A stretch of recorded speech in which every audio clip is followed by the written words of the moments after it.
Uma quinta-feira de trabalho um pouco mais reduzida comparado com ontem, né? Uma quarta-feira lotada de jogos, porém com um jogo extremamente importante que marca o início das semifinais entre Boca Juniors e Palmeiras nessa Libertadores. Nesse confronto, a gente vai ter a definição se a final da Libertadores no Maracanã será entre dois brasileiros, assim como foi em 2022, Atlético Paranaense e Flamengo, 2021, Palmeiras e Flamengo e 2020, Santos e Palmeiras, ou se teremos mais uma final brasileira contra um argentino, como foi em 2019, onde o Flamengo bateu a equipe do River Plate. Além disso, temos um jogo bastante encardido no italiano para Roma e também um jogo desafiador do Braga contra o Estrela da Amadora. Meu nome é Theo Borges, esse é mais um Bom Dia Mercado e eu espero conseguir te ajudar a fazer o melhor planejamento possível para essa quinta-feira, dia 28 de setembro. Começamos o nosso planejamento às 15h45 no jogo da Roma fora de casa contra o Genoa na Série A italiana. O Genoa ficou na Série B durante a última temporada, por isso que a gente não viu confrontos recentes do Genoa com a Roma. Nesse momento, o Genoa começa com uma vitória em 5 jogos, 3 derrotas e 1 empate, e a Roma tem apenas uma vitória em 5 jogos também, 2 empates e 2 derrotas. Não foi um início promissor da Roma, muito pelo contrário. A Roma já viu a Inter, a Juventus, o Milan que está ganhando agora do Cagliari, esticando vantagem. A Atalanta está vencendo, o Napoli tudo bem, está fraquejando um pouco, mas tem várias equipes que já começaram a se destacar e se distanciar e a Roma ainda não deu liga. E foi uma decepção porque com a chegada do Lukaku a gente esperava um pouco mais, tudo bem que o Lukaku não jogou nos primeiros jogos, agora está jogando um pouco mais, está chamando um pouco mais de atenção, mas ainda assim eu esperava muito mais da Roma. A Roma continua tentando ser um time mais copeiro, focando mais na Europa League, como foi finalista no ano passado contra o Sevilla, onde acabou perdendo, do que propriamente uma equipe de Série A italiana, né? Eu não acho que os torcedores da Roma estão chateados, porque a Roma, além de ter ganhado a Conference League, chegou em mais uma final europeia, isso coloca dinheiro nos cofres do clube, isso dá esperança de título para a equipe, e sabendo que ser consistente na Série A italiana é muito difícil, principalmente com Juventus, Inter e Milan jogando tão bem, e Napoli, né, que foi o atual campeão, mas ainda assim eu esperava um pouco mais da equipe da Roma. Os últimos jogos entre eles, vamos pegar aqui o histórico, a Roma venceu na Copa Itália desse ano ainda, né? Em janeiro desse ano por 1-0, se classificou. Depois teve, em fevereiro, o último confronto entre os dois, quando o Genoa ainda estava na Série A, foi 0-0 na casa da Roma, e quando a Roma visitou, o Genoa foi 2-0. Quando a gente pega o histórico recente de confronto, a Roma leva a melhor desde uma derrota que teve para o Genoa em 2014 na Série A. Foi essa daqui, ó, por 1-0. Desde então, a Roma ou empata ou vence, principalmente na casa do Genoa, a Roma vem vencendo nos últimos 3 jogos. Porém, se a gente pegar esse recorte da Roma nessa temporada, não é uma equipe tão confiável. Quer ver? Vamos dar uma olhada no geral aqui dos últimos jogos da Roma. Tomou gol do Torino e empatou. Venceu o Sheriff Tiraspol, mas também tomou um gol. Deu um cacete aqui no Empoli, mas o Empoli tá para ser ali junto com o Cagliari, talvez uma das piores equipes da Série A italiana esse ano. Perdeu pro Milan, tomando 2 gols. Perdeu pro Verona, tomando 2 gols. Empatou com a Salernitana em casa, tomando 2 gols. Isso aí até a gente desconsiderar aqui os amistosos, né? Mas antes disso, antes de terminar a temporada passada, tinha tomado gol do Spezia, onde venceu, aqui perdeu para o Sevilla nos pênaltis, mas também tomou gol para a Fiorentina, né, na Série A, perdeu de 2-1, de novo aqui um empate 2-2 com a Salernitana. Então é uma equipe pouco confiável, principalmente na parte defensiva, que costuma ser o ponto forte das equipes do Mourinho, né? Não estou dizendo que o time prioriza totalmente as Copas.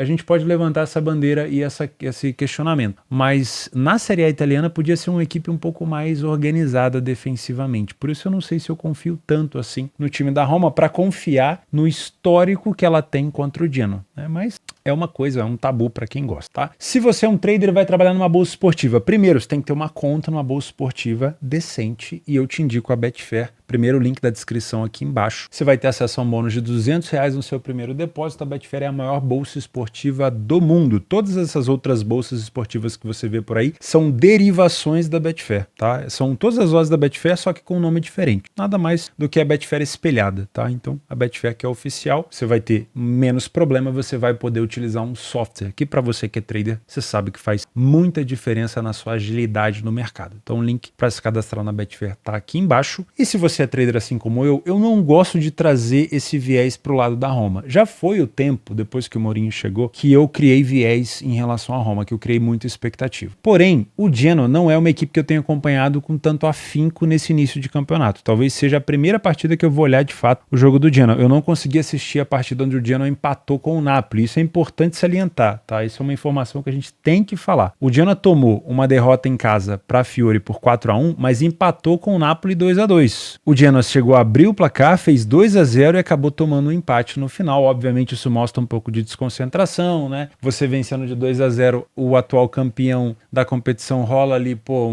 não vou dizer uma soberba, mas rola um pouco de desconcentração. Você não consegue fazer a manutenção da vitória e você acabou tomando um empate. Mas é uma equipe que mostrou agressividade, que mostrou que pode complicar sim a vida do seu adversário. Então, se você é um trader, não traz tanto viés. Deixa a Roma mostrar para você que talvez esse possa ser um jogo diferente. Se ela tiver com um domínio muito grande, com muita imposição, empurrando o Genoa para trás, não tem problema nenhum da gente explorar aqui um lei a pior equipe em campo no Genoa, ou até mesmo, quem sabe, um back Roma com essa cotação tão alta, tá? Agora, qualquer coisa diferente disso, principalmente um jogo de trocação, eu ficaria de fora do mercado de resultado. Se você é Panther, eu só vou te indicar alguma coisa a favor da Roma se você me prometer que vai trabalhar no mínimo com empate anula aposta, tá? Eu não confio na Roma ao ponto de chegar para você cegamente e falar assim, ó, vai na Roma que vai dar tudo certo. Não tem sido assim. Pode ser diferente, mas não tem sido assim. O que eu gosto de pensar, nessa sequência enorme de jogos que a gente listou da Roma aqui, a Roma só não tomou gol pro Empoli. Então eu gosto de pensar num jogo para gols. Não para tantos gols assim, mas já deu para perceber que contra o Napoli o Genoa tomou 2, contra a Fiore tomou 4, né? Então já são 6 gols em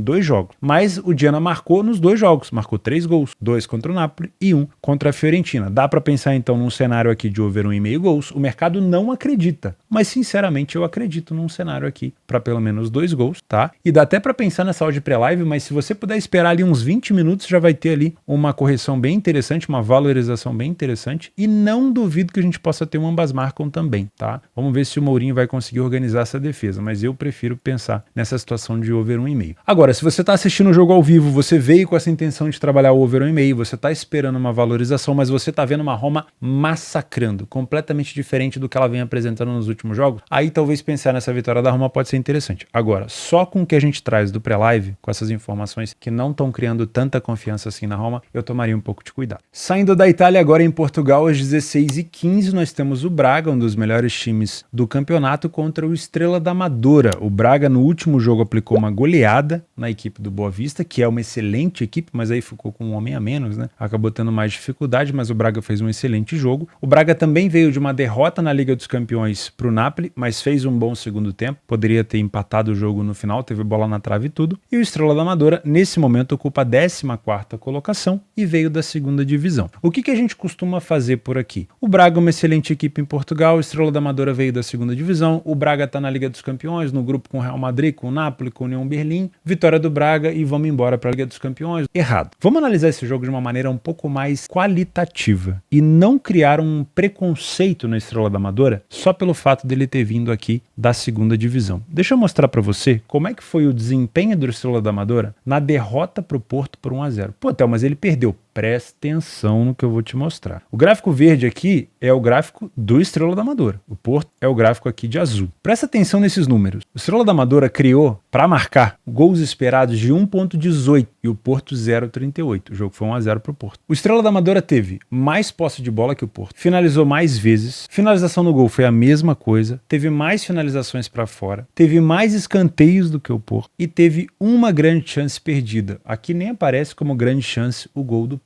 É óbvio que estatística não ganha jogo, porém quem assistiu esse jogo, e eu assisti, sabe que o Estrela da Amadora merecia no mínimo, ter empatado esse jogo. No mínimo, para não dizer que não merecia ter vencido, porque o Porto não jogou nada essa partida, tá? Absolutamente nada. Não mereceu, na minha humilde opinião, a vitória nesse jogo. Mas futebol é assim, né? Às vezes o time não joga nada, não apresenta uma boa estatística e vence. Porém, é muito raso usar só o fato do Estrela da Amadora ter vindo da segunda divisão e o fato do Braga ser uma excelente equipe, tudo bem, que está na Liga dos Campeões, para definir esse jogo e achar que já era, já analisou, vamos embora, vamos pro próximo. Isso é muito raso. Muita gente vai fazer isso e você poderia dar um passo a mais. É claro que o Braga pode vir aqui, pode passar o carro no Estrela da Amadora e realmente deixar o time ali a ver navios. Porém, existe um mundo, e esse mundo não é tão longe assim, onde o Estrela da Amadora complica a vida do Braga por aqui. E eu fiz questão de colocar nos jogos de times que podem, favoritos que podem se complicar. Porque do que eu vi do Estrela da Amadora contra o Porto, sim, imagino que ele vai jogar para complicar a vida do Braga. O Estrela da Amadora empatou 2-2 com o Chaves, perdeu para o Porto, empatou com o Portimonense e venceu o Estoril. Ou seja, nos últimos jogos, a única derrota do Estrela foi para o Porto, tá? É claro, o Braga é favorito, essa cotação de 1,65 ela não tá errada, eu só quero levantar aqui o benefício da dúvida para você, que não é um jogo ganho, tá? O Estrela da Amadora é um time chato. A gente pode utilizar o PDF de apoio, porém foram poucos jogos até agora, né? 3 jogos do Estrela em casa e 3 jogos do Braga fora de casa. O Braga, obviamente, tem bem mais iniciativa, venceu muito mais. Se a gente utilizar nesse momento o PDF, com apenas 6 rodadas disputadas, essa é a 7ª, a gente vai criar um viés muito maior. Porém, cabe, principalmente para você que é um trader, não vir com tanto viés. Você pode vir pensando, vou trabalhar contra o Estrela da Amadora se o Estrela jogar mal. Contra o Braga eu não vou trabalhar. Isso você pode. Você já pode vir com a sua posição mais ou menos montada, mas não dentro do mercado. Espera a confirmação na leitura de jogo. O Estrela da Amadora jogou muito bem contra o Porto. Do que eu vi do Estrela contra o Porto, eu tomaria um pouco de cuidado na hora de criar essa expectativa toda. Se você é Panther, a mesma coisa que eu falei no jogo da Roma. Se você for trabalhar a favor do Braga por aqui,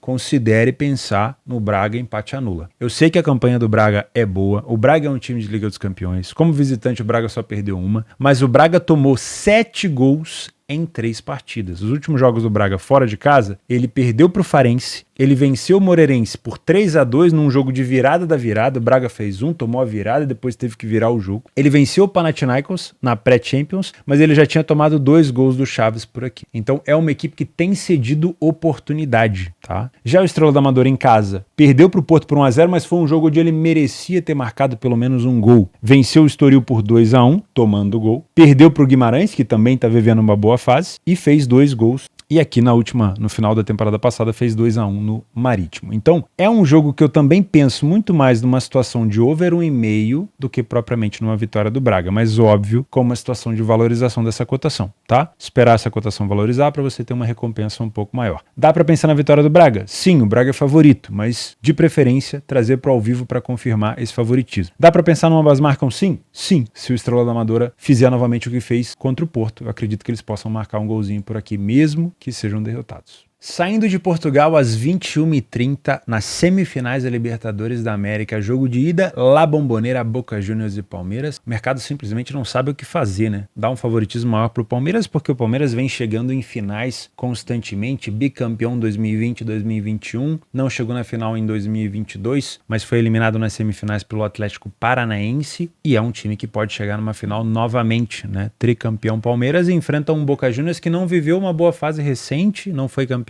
do Campeonato Argentino, agora na Copa da Liga Argentina tem tentado. Dentro de casa, nos últimos jogos, o Boca não conseguiu vencer o Racing, o Tigre e o Lanús. Vinha de vitória contra o Nacional e o Platense, mas ainda assim é o Boca, né? É um time com muita tradição. Antes da gente começar toda essa análise que a gente vai fazer por aqui, eu vou pedir para você o teu like no vídeo, que me ajuda demais da conta. É uma forma de você falar pro YouTube que gosta do meu conteúdo, pro YouTube falar, beleza, vou expandir, vou liberar esse conteúdo para novas pessoas que não conhecem o canal, e vou deixar o convite para você que não é inscrito nesse canal para você se inscrever. Mais de 40% das pessoas que me assistem não são inscritas. É complicado. Vou pedir a sua inscrição. Vai ser um prazer ter você por aqui. Posso contar contigo? Então vamos embora. 2,90 é uma cotação na Bombonera pro Boca, assim, que nos últimos anos até faz um pouco de sentido, né? Mas se você pegar no quadro histórico, você fala, pô, o Boca Juniors em casa, uma cotação próxima de 3. Não é desrespeitoso? Só que aí a gente lembra que atualmente quem domina o cenário sul-americano são os brasileiros, principalmente por conta do financeiro, né? Hoje o poderio financeiro dos clubes brasileiros é muito grande, a gente tem muito mais vagas na Libertadores e a gente vem chegando em finais com frequência, né? 2019, eu não lembro de 2018, juro pra vocês, mas 2019 o Flamengo chegou na final, 2020 Santos e Palmeiras, 2021 Palmeiras e Flamengo, 2022 Atlético Paranaense e Flamengo, e assim vai, né? Os brasileiros estão tomando conta da Libertadores, coisa que a gente não imaginava no passado, né? Se eu não me engano, a Argentina tem mais títulos do que o Brasil ainda, mas se continuar desse jeito, é questão de tempo para o Brasil assumir essa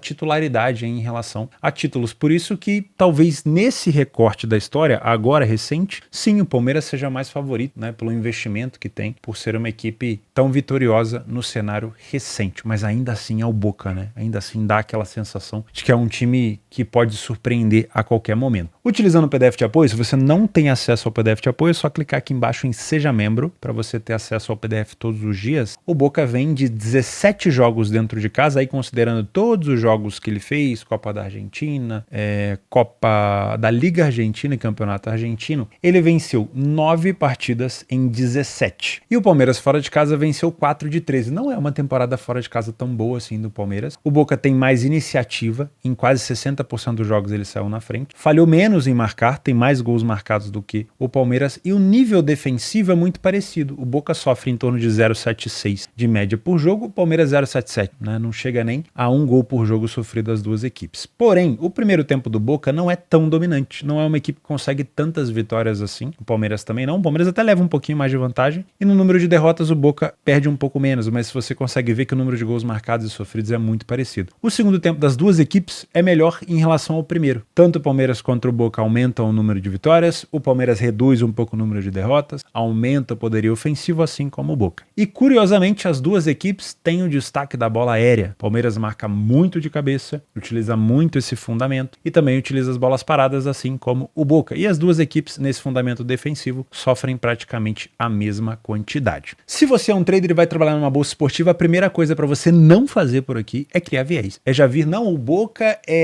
na Copa Libertadores ele cresce, então ele vai complicar a vida do Palmeiras. Não, mas o Palmeiras ele vem chegando em finais quase que consecutivas, é uma equipe que... Gente, calma, isso aqui é jogo de ida, o Palmeiras não vai se... Provavelmente, tá? Ele não vem para se classificar nesse jogo. O Palmeiras vem para jogar, para decidir, na minha humilde opinião, em casa, porque o Boca não é um time bobo. O Palmeiras não vai para se expor igual um maluco lá, para botar o Boca para trás e aí ficar igual pressionando na área adversária. Eu acho que o Palmeiras vai fazer um jogo mais coerente, começando por se organizar na parte defensiva. E a tendência é que o Boca faça um jogo um pouco mais agressivo, mas assim, um pouco, tá? Não tô dizendo que o Boca vai se jogar pra cima, porque o Boca Juniors sabe que são 2 confrontos e ele pode, em 2 empates, por exemplo, levar o jogo pros pênaltis e passar, ou pode passar no 1-0, né? Então eu não vejo um Boca também muito exposto, porque o time do Palmeiras é um time de qualidade ofensiva. Perdeu o Dudu por lesão, mas tem o Rony, tem o Arthur, são jogadores, o Endrick, são jogadores muito bons, tá? Então eu vejo um pouco mais de ousadia, talvez um pouco mais de agressividade do Boca nesse jogo em casa, mas isso não quer dizer que a gente vai ter aqui, na minha humilde opinião, um domínio de uma equipe em relação à outra. Isso é a minha expectativa. Por isso, eu não te aconselho trazer esse viés todo para vir só para trabalhar de um lado. É um jogo para correção de preço. Se você é um trader, você pode ter trocas de superioridade ao longo do jogo, você pode aproveitar dos dois lados. Se você é um punter, eu não vou te indicar nem vitória do Boca, nem empate anula do Boca, nem vitória do Palmeiras, nem empate anula do Palmeiras. Por mais que eu confie muito mais nesse time do Abel do que no time do Boca Juniors, tem toda essa mística de Libertadores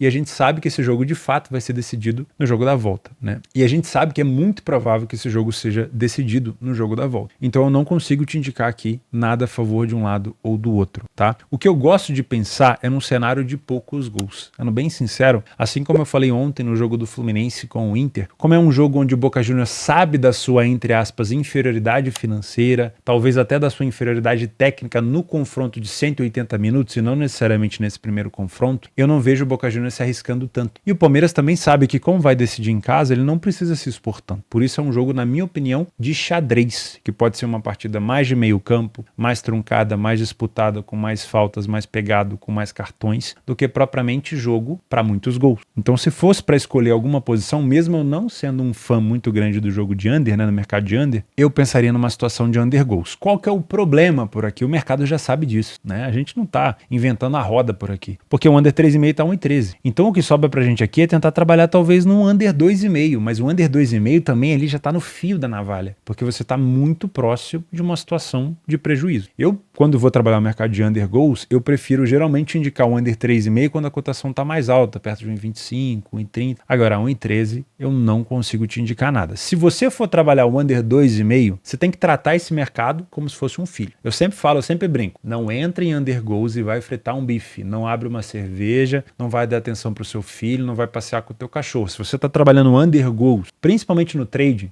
você tem que cuidar da tua posição. Porque a expectativa desse jogo é de um jogo truncado, mas o Boca faz um gol no primeiro minuto de jogo e o Palmeiras começa a se expor, acabou. Aquela expectativa vai toda pro buraco. A realidade vai ser completamente diferente. E aí o mercado que era under, ele começa a travar, ele não vai descendo, ele passa vários minutos lateralizado, e aí você começa a correr um risco muito maior. Então, cuida da tua posição se você for trabalhar under. Não venha você a pegar esse under 3,5 do Palmeiras ou under 2,5 do Palmeiras e fazer dupla com Roma, com Braga, pelo amor de Deus. Se for para trabalhar under goals aqui, faça exclusivamente esse mercado prestando atenção no jogo. Não vou te indicar mercado de over, porque sinceramente eu consigo ver esse jogo terminando 0-0, 1-0 para um lado ou para o outro. O melhor dos mundos seria realmente você trabalhar ao vivo. Tô trabalhando ao vivo, Theo. Não quero trabalhar o mercado de under, não gosto. Eu também não gosto, confesso para você. Tô trabalhando ao vivo. Tô vendo um Boca Juniors muito melhor que o Palmeiras. Dá para você pensar nessa dupla chance do Boca. Ao vivo, tá? A cotação vai estar um pouquinho mais baixa, mas dá para pensar. Tô trabalhando ao vivo. Tô vendo um Palmeiras muito melhor do que o Boca. Levando perigo na bola aérea, recuperando a segunda bola, empurrando o Boca para trás. Dá para pensar nessa dupla chance do Palmeiras. É um jogo para você tomar decisão ao vivo. Seja de fazer alguma coisa ou não fazer. Pré-live eu não tô conseguindo ver tanto valor porque o mercado já sabe que é um jogo de tendência under. O maior valor nesse jogo tá no overgo. Só que o mercado já sabe que é uma tendência de jogo truncado para under. Agora, se o jogo começar muito corrido, com muita oportunidade, as bolas aéreas sempre levando muito perigo, muita falha defensiva, o over 1,5 vai ter um extremo valor. Por quê? Porque ninguém espera. E quando ninguém tá esperando, a cotação tá sempre alta. Olha isso, o over 1,5 tá 1,60 quase. Quando que você vai ver o over 1,5 em 60? Entende? Então, é por isso que o ao vivo vai te dar a letra por aqui. Se eu falar para você que o over 1,5 no pré-live é bom, eu vou estar mentindo, porque a expectativa é de um jogo truncado. Agora, no live, com um jogo cheio de espaço, cheirando gol, esse over 1,5 pode ser bom. Mas isso aí você só vai ter certeza assistindo a partida. Pra gente encerrar, alguns jogos para você inserir na sua grade de trabalho ao longo do dia, se você quiser. Temos às 14 horas um jogo atrasado do Fenerbahçe com o Istambul Basaksehir. O Fenerbahçe é bem favorito porque o Basaksehir não começou bem, né? 4 derrotas e 1 vitória apenas em 5 jogos, tá? Dá pra ficar de olho nesse favorito por aqui. Tendência de overgoals, Copa da Noruega, Vålerenga e Bodø/Glimt. Os últimos jogos entre eles, 4-2, 3-1, 6-0, 1-0, 5-1. Também pode ser um jogo interessante para gols. AZ Alkmaar e Heracles, também é um jogo com histórico bom de gols aqui, com ambas marcam, com over 2,5. Pode ser um bom jogo pro ao vivo. E por último, o Vikingur Reykjavik contra o FH, que é um nome difícil pra caramba de falar, mas os últimos jogos entre eles também com uma tendência muito boa de gols, tá? Já falamos do Boca e os jogos extras. Temos aqui jogos na Bélgica, o San Giloase também faz um jogo atrasado, o Genk enfrenta o Clube Bruges, o Valur Reykjavik enfrenta o Breiðablik, que já é um confronto de topo de tabela, tá? Cuidado, são times que se equiparam um pouquinho mais. O Atlético de Madrid enfrenta o Osasuna, bom jogo também para trabalhar correção de preço. O Osasuna tá no meio de tabela, o Atlético de Madrid venceu 3 das últimas 5 partidas que fez, e temos 2 jogos de Série B, o Mirassol pega o CRB, jogos bem parelhos, tá? Porque o CRB tá ali muito próximo do Mirassol, e o Londrina pega o Sampaio Corrêa, também jogo bem parelho, porém o Londrina aqui tá numa situação bem mais complicada do que o Sampaio, mas é uma equipe bem agressiva, na maioria dos jogos consegue pelo menos marcar gol, over 2,5 nas últimas 3, concedeu gol nas últimas 7, não ganhou as últimas 7, então é uma equipe muito agressiva que tem usado dessa agressividade para tentar sair da zona de rebaixamento, mas está cada vez mais difícil. Não duvido que a gente possa ter um cenário aqui de over 1,5 gols, também tá alta, né, comparado com aquele jogo do Boca, mas é uma partida para você ficar de olho também no live, tá bom? Vou ficando por aqui, muito obrigado pela sua companhia, pela sua audiência de sempre, a gente se vê amanhã, um grande abraço e fica com Deus.